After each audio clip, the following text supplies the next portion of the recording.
Good morning, or probably afternoon by now. I don't know. It's been a morning. I hope everyone's doing well. This could be a few talks. I don't know, because it's a pretty big topic. And I've been thinking a lot about it for many years. And people who really know me know this is none of the things I say today will be a surprise to them. I do feel it's important to address it kind of publicly, since I'm doing more and more of these talks, and there's a lot of controversy around Jesus, right?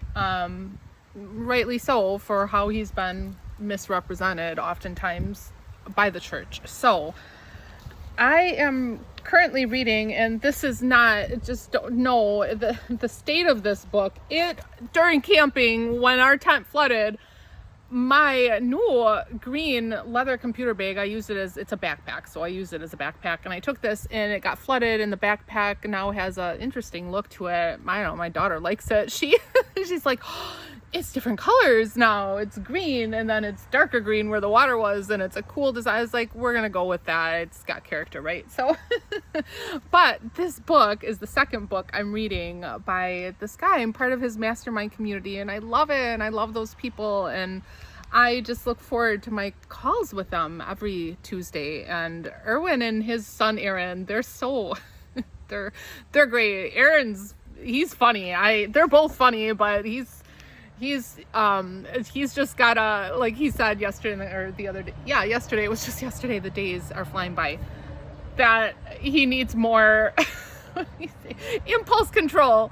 It's like, you got a lot of fire and you do it, and I like it. It's cool. You'll get there. No worries, right? But they are I just joined June 6th, and it hasn't been that long, and this community has been so helpful to me.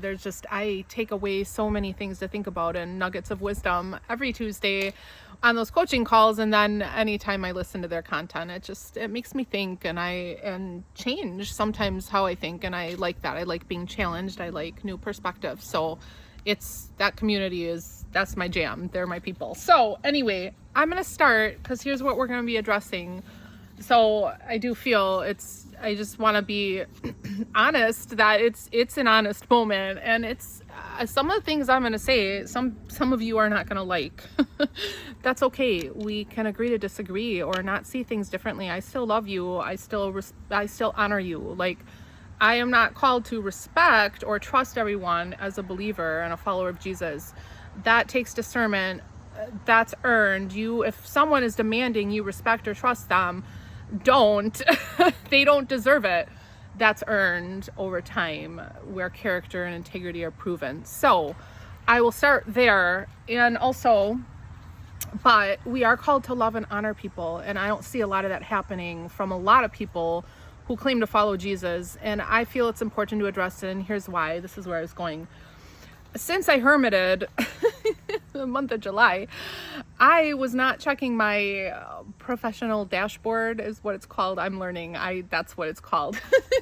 So looked at it yesterday, and I sat on this and I prayed on it, because I started to do the video yesterday. I tried it 4 times. I got interrupted by alarms and different things and whatever. And I was like, I don't think I'm supposed to post that video. I think I know why too. Yesterday, I hadn't processed it enough. I was more in a place of head. And when I talk from my head, and I don't use enough of my heart, it can come off as a little harsh. I'm aware. And so I try. So it was good. That didn't work out. And then Jesus was like, those aren't your videos. That is your topic. You sit on this and pray, maybe try tomorrow or whenever, right? I'm trying today.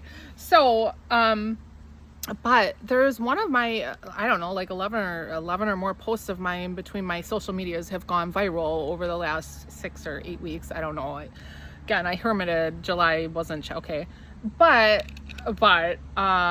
so I was checking these. I was like, I've got a lot of comments to respond to. I can't respond to all of them, but there are some comments. People take the time to do that and write from their heart and encourage you. There are comments I do respond to. So, and it's anyway, I just don't have time to respond to all of them. It's not that they're not all important.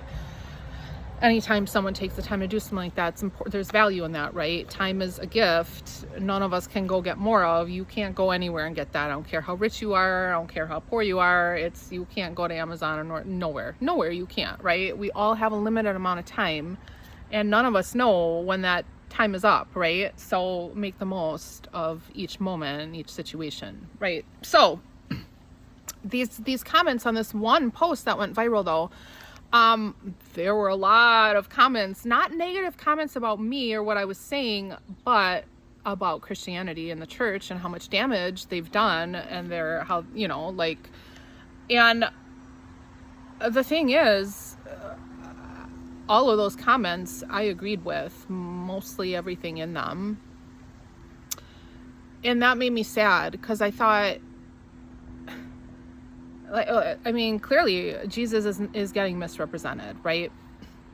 And I think it's really important. And in our coaching call, Erwin had said yesterday that something to the effect of, like, if he wasn't a believer and he was struggling in life, like he is deeply in love with Jesus. Everything he does centers around Jesus. This guy is the real deal.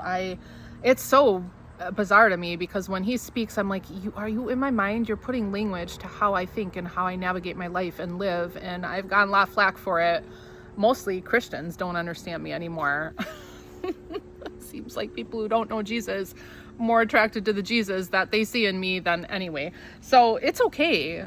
I'm comfortable in my own skin. Jesus and I are good. So anyway, but he was saying, like, Christianity wouldn't be what he would choose.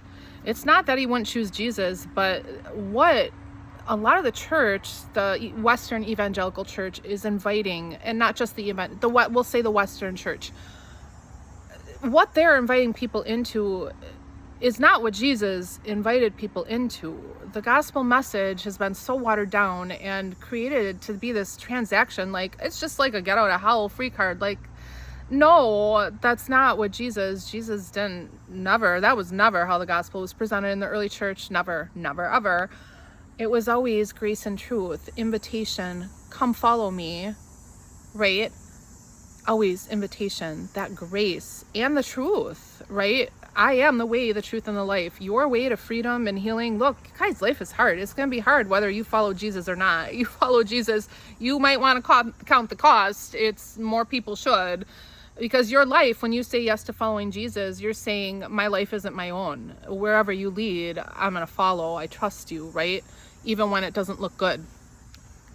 That's hard. It requires cruciform love. If we are going to live in the way of Jesus, we model after what Jesus did. Cruciform love. You can't get more cruciform literally than being crucified, right?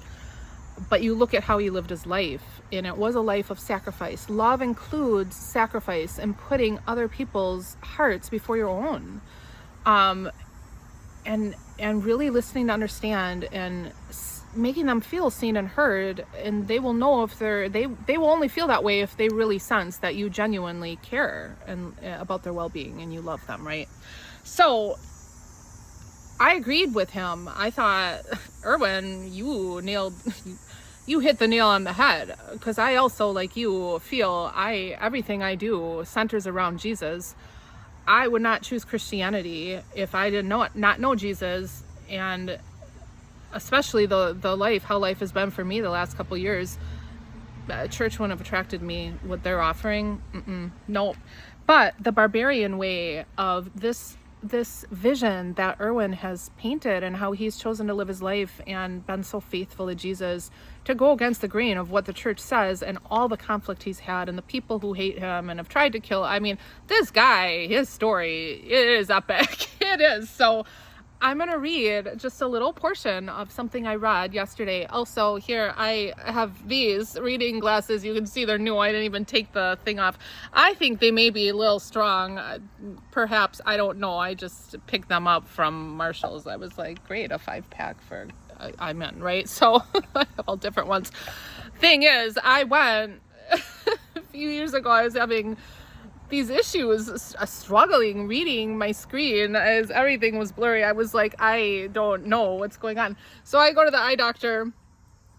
He looks at my eyes, and he's like, well, before he looks at my eyes, he's like, you are, I think I was probably like 42 at this time or something. He's like, you are in your 40s now. He said, you know, you hit 40, your eyes change. You probably need readers, right? Then he checked my eyes. I didn't. At that time, I didn't. What it was is my eyes had gotten better and my contact prescription was too strong. And I was like, what do you mean they got better? I'm getting older. You just told me before you looked in my eyes, he's like, well, sometimes they get better. It's like, great, I'm in the rare, whatever. So now you see these only when I read. No worries, you won't. I already got them all. Anyway, we're going to do our best here, okay? Just hang with me if you're interested in this. We're going to talk about where we're going is what the early church looked like and how they operated and the similarities and the differences there, right? So that's where we're going. So just you hang with me. I'm going to read just a couple pages. It's so good. I encourage you, any of his material. I haven't read all of it. I can honestly say, because I've had enough exposure to this guy through his podcast and coaching calls and conversations and talks and books, it's this guy, you look at his life, how he's been faithful, okay? I trust him, so I highly recommend anything, especially he's got a new one coming out called 7 Frequencies. I think it's the 7 Frequencies of Communication, which I'm excited about. And there's an assessment you can get with it. But really, if you're a communicator, you're in leadership, anything, I would encourage you to check out the arena, the mastermind community I'm part of. You guys, the people I'm meeting in this community are just, they don't think like most people in the world. And I love it. I'm like, again, these are my people. It's my tribe. So here we go. I'm going to read this. Okay. We are, okay. No, I was there and I lost my page. I went back further. It's okay. Like I said, hang with me. We're almost there. Maybe. My gosh. Okay. Here, is this it? I'm sorry. Oh my gosh, Alicia. No, it's not it either. Here it is. I was originally on the right page. Okay, I am sorry. That's how life goes. We're going to back up a little here. Okay. Primal leaders. Okay, this is what I'm in chapter something 2, I think, perhaps. I'm beyond that now. I'm going back to chapter 2. I know there are people laughing. They're just like, what is your problem? You should have been more prepared. To be fair, I was prepared, I thought, and then I wasn't. So it's actually chapter 1. That's how good this book is. This was right away, coming out of the gate. He's like, this is what's going on. This is what we're going to talk about. This is where we're going, right? So, okay. Primal leaders. I'm sorry, I just clear my throat all the time and I sound stuffy and I never had allergies, you guys. I don't know what's going on. I take an allergy pill during the season for slight allergies, not this year. I don't know what's going on. I need to see an allergy. I think I do need to get this taken care of. I'm sick of feeling it's all of it, right?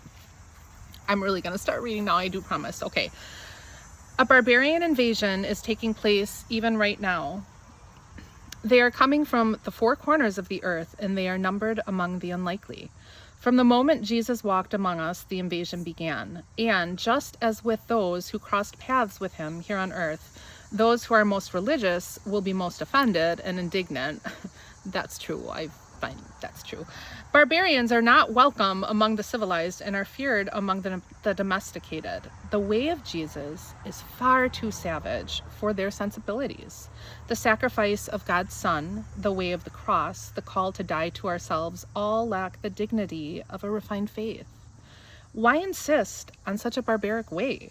Why a reckless call to awaken the barbarian faith within us at the risk of endangering this great civilization we have come to know as Christianity? Page turn. You also get my commentary at times, so take it or leave it. Because Jesus did not suffer and die so that we could build for ourselves havens, but so that we might expand the kingdom of his love. You guys, that's it. It's the heart of it. Because invisible kingdoms are at war for the hearts and lives of every human being who walks on the face of this earth. And times of war require barbarians who are willing to risk life itself for the freedom of others. The irony, of course, is that barbarians are driven away in times of peace. They only disrupt our communities, traditions, and sensibilities. It is only in the most desperate of times, times of war or conflict, that these outcasts are welcomed or even invited to return. Fair weather friends, anyone, or followers or supporters, yeah. Jephthah, I don't know how to pronounce some of these biblical names. You guys, I just skim over them. I'm like, that guy, the son of a harlot, that I could remember, that guy, the son of the harlot, remember that one, was despised by his people and expelled from his tribe. That's a bad day, right? Those who would later choose to join him were considered a band of worthless men. Yet his story reminds us that the very ones who are unwanted and driven from among us are the ones we most need to lead in times of war. Barbarians can be counted as worthless when all is safe and secure, but dangerous times suddenly make them invaluable. We live in such times, and we are not ready for the great challenges set before us. We're not. There's a lot of work to do to get ready, guys. We have not been prepared to take on any great quest, to battle any great enemy, or even to pursue the great dream for which we have been born. Instead, Christianity has become our Shawshank, and our redemption will only come if we find the courage to escape the prison we have created for ourselves, risking everything. Again, count the cost, you guys. To live free, risking everything to live free is our only hope. Humanity's only hope. And this is the last paragraph of the chapter. Really listen to this. This is the one that really caught me, but I wanted to back up to give a little context. Jesus is being lost in a religion bearing his name. People are being lost because they cannot reconcile Jesus' association with Christianity. That is true. Christianity has become docile, domesticated, civilized, boring, really. We have forgotten that there is a kingdom of darkness stealing the hopes and dreams and souls of a humanity without God. It is time to hear the barbarian call, to form a barbarian tribe, and to unleash the barbarian revolt. Let the invasion begin. Oh, you guys, so good. And here's the thing. I don't think I'm going to get into, because this video is already so long, I'm going to do a little more research and pray a little bit more about this. But I want to say, because I want to go into how the early church functioned, some of the history of that, okay? And then give you some good resources if you would like to read more. But you guys, this comes down to the heart. I love Jesus and I love people. And I want people to find healing and flourish and thrive in Jesus, okay? And find hope. I just think that as the church, you guys, nothing's going to change. There is this huge division, dichotomy of us and them, and you're in or you're out, or Jesus didn't show up that way. It's everyone was invited, and he came for the people who didn't, who didn't know him yet. Like, he came to reconcile and redeem all things. He started that. Like, God's always doing that work, and Jesus is part of that work. But you guys,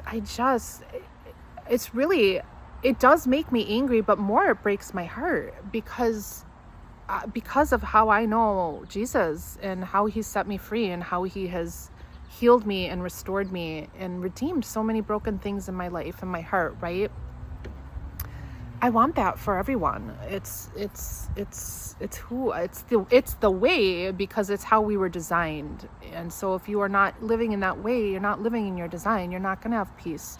You're going to be anxious. You're going to be afraid. You're going to be confused. All of it, you guys. It's the way, the abundant life of Jesus, that Jesus came and lived and died for us to be invited into. That's how I live. It's not that I don't care or I don't get hurt by the lies and rumors I hear, or things are getting spread out about me. It's not. It's that I know my value and my identity enough in Christ to be able to say, no, Alicia, you have a choice here. You can engage in this. You can stew on this. You can try to defend yourself and no, or convince people, no. early on last year, Jesus told me, Alicia, you keep your eyes on me. You keep your eyes off others. What they are saying about you is none of your business. It says more about them than you. They don't even have details. He said, you keep your eyes on me. You keep doing the next right thing. That's all that matters. You know the truth. I know the truth. And so that's how I choose to live. I'm not going to let that steal my joy and ruin my day. I'm just not. I just refuse. It's not that it doesn't hurt. It's that I don't care in a way that I choose to let that dictate how I show up, ruin my day, or show up in word or action, right? I don't. Now, I do care. I have good people, a lot of good people in my life. I've been very blessed to have amazing men and women in my life who know Jesus how I know Jesus, and in deeper ways than I know him too. I have people in my life that inspire me. That's who I choose to surround myself with now, and challenge me and make me better and love me enough to say the hard things, but in a way with grace and truth, where they're like, hey, we're not against you, we're for you, we're walking with you, we're gonna help carry you through this. But so anyway, but this really comes from a place of you guys, we've botched it up. Christians, this is really more for if you claim to follow Jesus. I hope this makes you think, because I've thought a lot about this. And when I was in more conservative churches early on, so many things, theologies, and what I saw them, how they were treating people and saying, and I never sat right with me. But I love Jesus, and I love community, and I believe that is part of God's design. Is we're not meant to travel alone on this journey. It's a hard journey. You're gonna have to help carry people sometimes, and then those people are gonna need to. It better be a deep reciprocal relationship and friendship or whatever, because you're going to need to be carried at times too. All of us have breaking points. I do have a lot of resilience. God has built a lot of strength and resilience in me, but even you guys, I think sometimes people think I can handle anything. No, I'm human. I have a breaking point too. So my heart is really, I love the church. I love the design of the church, how the church should function. And you guys, I know a lot of good men and women who follow Jesus for real, and good churches for real that are doing good work and trying to fix some of these things by naming them. And that's where it starts. It starts with humility. The church needs to come to the table and say, we were wrong. This wasn't in the way of Jesus. Because anything that involves hatred, ostracizing a person or a whole community of people, judging, shaming, hating, violence, none of that is how Jesus showed up. So if he didn't show up that way, we're not going to sign that to his name, right? That's not the way of Jesus. It's not. So anyway, we're going to be talking in more depth about that and some of the changes I've seen, the differences I see between the early church and really how God designed the church to function, and the purpose of the church versus what I see going on today. And so just know, my heart, it's from a place of you guys, this is a call to action. If Christians want the narrative about them to change, they have to change the narrative. It's not going to change. You need evidence. Nobody's going to change their narrative unless they see the church functioning differently, and we go back to the way of Jesus and adhere to it very strictly, which is the way of love. It is. It's God's kindness that leads us to repentance. Scripture says that. It calls us to act and live in cruciform love and sacrifice for the well-being and the sake of others in this world. So that's where we're going. That's where we're heading. But I'm going to say goodbye for now. So thank you for tuning in, and I hope you guys are doing well. And I'm going to sit on this a little bit, pray on this a little bit more. So I don't know when I'll address it again. I just have found, make no promises of when you're going to be back. That life happens and then you're not back, and then it looks like you didn't keep your word. And I just, anyway, so I'm not going to do that. But All right. Well, love you guys. Bless you. Grace and peace. And I'll see you next time I see you.